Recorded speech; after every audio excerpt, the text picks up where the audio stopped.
സംസ്ഥാനത്തിന്റെ വിവിധയിടങ്ങളിൽ നിന്ന് മഴ വാർത്തകൾ വരുന്നു. പത്തനംതിട്ടയിൽ കനത്ത മഴ. പത്തനംതിട്ട കനറ ബാങ്ക് ശാഖയിൽ വെള്ളം കയറി. ഫയർഫോഴ്സ് എത്തി വെള്ളം പമ്പ് ചെയ്ത് മാറ്റിയിരുന്നു. AV ജയശങ്കർ തയ്യാറാക്കിയ റിപ്പോർട്ടിലേക്ക്.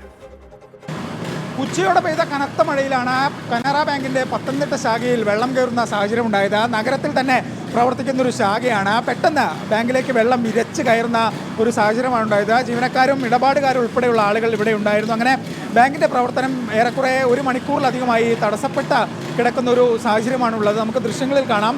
ഫയർഫോഴ്സ് എത്തി ഈ ശാഖയിൽ നിന്ന് ഈ കെട്ടിടത്തിനുള്ളിൽ നിന്ന് വെള്ളം നിലവിൽ അടിച്ചു കളയുന്ന സാഹചര്യമാണുള്ളത്. ഈ ബാങ്കിൻ്റെ ബാറ്ററി റൂമിൽ ഉൾപ്പെടെ വലിയ തോതിൽ വെള്ളം കയറിയിട്ടുണ്ട്. ബാറ്ററികളുടെ അടുത്ത് വരെ വെള്ളം എത്തുന്ന സാഹചര്യമാണ്. നമുക്ക് അതെല്ലാം തന്നെ ദൃശ്യങ്ങളിൽ വ്യക്തമാണ്. ഈ ബ്രാഞ്ചിനുള്ളിലും ഒപ്പം തന്നെ ATM റൂമിനുള്ളിൽ ഉൾപ്പെടെ വെള്ളം കയറി കിടക്കുന്ന സാഹചര്യമാണുള്ളത്. ഇതിലെ ജീവനക്കാരുൾപ്പെടെ കുറേ ആളുകൾ വെള്ളത്തിൽ തന്നെ ജോലി ചെയ്യുന്ന ഒരു അവസ്ഥയും ഇവിടെ ഉണ്ട്. എന്തായാലും ഫയർഫോഴ്സ് എത്തിക്കൊണ്ട് ഈ വെള്ളം എല്ലാം തന്നെ അടിച്ചു കളയാനുള്ള ഒരു ശ്രമമാണ് നിലവിൽ നടത്തിക്കൊണ്ടിരിക്കുന്നത്. ജീവനക്കാരുൾപ്പെടെയുള്ള ആളുകൾ ഇപ്പോഴും ഇവിടെയുണ്ട്. പക്ഷേ ബാങ്കിൻ്റെ പ്രവർത്തനം ഏറെക്കുറെ നിലച്ചൊരവസ്ഥയിലാണ്. കാരണം ഈ വെള്ളം കയറിയത് മൂലം തന്നെ ഇടപാടുകൾ നടത്താനാകാത്തൊരു സാഹചര്യമുണ്ട്. സാർ, എപ്പോഴാണ് ഈ വെള്ളം ഇങ്ങനെ വന്ന് കയറുന്ന ഒരു സാഹചര്യം ഉണ്ട്? ഒരു 3:40 സമയം മഴ കറക്റ്റ് ഒരു മഴ വന്ന സമയത്ത് ഒരു സർജായിരുന്നു. ഒരു 10 സെക്കൻഡിനുള്ളിൽ സംഭവം കാണും. നമുക്കൊന്നും മനസ്സിലായില്ല. ഒരു വെള്ളം വെളി നല്ലപോലെ കെട്ടിക്കിടപ്പുണ്ടായിരുന്നു. ഏതൊരു കസ്റ്റമർ വെള്ളോട്ട് ഇറങ്ങിയപ്പോഴാണ് വാതിൽ തുറന്നു മൊത്തം അടിച്ച് കയറി. ഡ്രൈനേജ് സംവിധാനത്തിന്റെ പരാജയമാണോ? അത് തന്നെയാണ് പറയുന്നത്. കാരണം ഈ വെള്ളം എല്ലാം ഇവിടെ അക്യുമുലേറ്റ് ആയി കിടക്കുകയാണ്. ആ ഒരു നല്ലൊരു മഴ വന്നാൽ നേരത്തെ ഇതുപോലെ സംഭവിച്ചിട്ടുണ്ട്.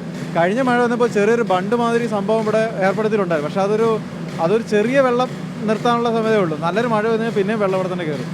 എന്തായാലും ബാങ്ക് ജീവനക്കാർ പറയുന്നത് ഡ്രൈനേജ് സംവിധാനത്തിൻ്റെ ഒരു പരാജയമാണ് ഇത്തരത്തിൽ ഉള്ളിലേക്ക് വെള്ളം കയറാനുള്ളൊരു കാരണമായത് എന്നാണ്. എന്തായാലും ഫയർഫോഴ്സ് എത്തിക്കൊണ്ട് ഇത്തരത്തിൽ വെള്ളം പുറത്തേക്ക് അടിച്ചു കളയുകയാണ്. ഇനി മണിക്കൂറുകൾ എടുക്കും ഈ വെള്ളം പൂർണ്ണമായി നീക്കം ചെയ്യാനെന്നാണ് ഫയർഫോഴ്സ് ഉദ്യോഗസ്ഥരും പറയുന്നത്. നേരത്തെ ഫയർഫോഴ്സ് ഉദ്യോഗസ്ഥരെല്ലാം തന്നെ നമ്മോട് സംസാരിക്കുകയും ചെയ്തു. എന്തായാലും ഇടപാടുകാരൊക്കെ സംബന്ധിച്ച് വലിയ ബുദ്ധിമുട്ടാണ് ഇത്തരത്തിലൊരു ചെറിയ മഴയിൽ വലിയ തോതിലുള്ള വെള്ളക്കെട്ട് ഈ ബാങ്കിനുള്ളിലേക്ക് വന്നത്. ഫയർഫോഴ്സ് ഉദ്യോഗസ്ഥർ അവരുടെ കൃത്യം നിർവഹിച്ചുകൊണ്ടിരിക്കുകയാണ്. വലിയ തോതിലുള്ള ഒരു വെള്ളക്കെട്ട് നമുക്കിവിടെ കാണാം. നിലവിൽ കുറച്ചധികം മണിക്കൂറുകളായി ബാങ്കിലെ ഇടപാടുകൾ ഉൾപ്പെടെ അവസാനിച്ചിരിക്കുന്ന ഒരു സാഹചര്യമാണ് നിലവിലുള്ളത്. ജീവനക്കാർ ഉൾപ്പെടെയുള്ള ആളുകൾ നിലവിൽ ഈ വെള്ളത്തിൽ തന്നെ തുടരുന്ന സാഹചര്യമുണ്ട്. നഗരത്തിന് അടുത്ത് ടൗൺ സ്ക്വയറിനോട് ചേർന്നുള്ള ഒരു ബ്രാഞ്ചാണ്. നിരവധി ഇടപാടുകാർ ഉച്ചയ്ക്ക് ശേഷമൊക്കെ എത്തുന്നൊരു സ്ഥലത്താണ് ഇത്തരത്തിലൊരു വലിയ വെള്ളക്കെട്ട് ഉണ്ടായത്. എന്തായാലും ഫയർഫോഴ്സ് എത്തി ഈ വെള്ളമൊക്കെ തന്നെ നീക്കിക്കൊണ്ട് പൂർവ്വസ്ഥിതിയിലേക്ക് ആക്കാനുള്ളൊരു ശ്രമം ഇപ്പോൾ നടക്കുന്നു. ചില ഫയർഫോഴ്സ് ഉദ്യോഗസ്ഥർ നമ്മോടൊപ്പം ചെയ്യുന്നു. സാർ, എത്ര സമയമെടുക്കും? 1 മണിക്കൂർ കൂടുതലുണ്ട്.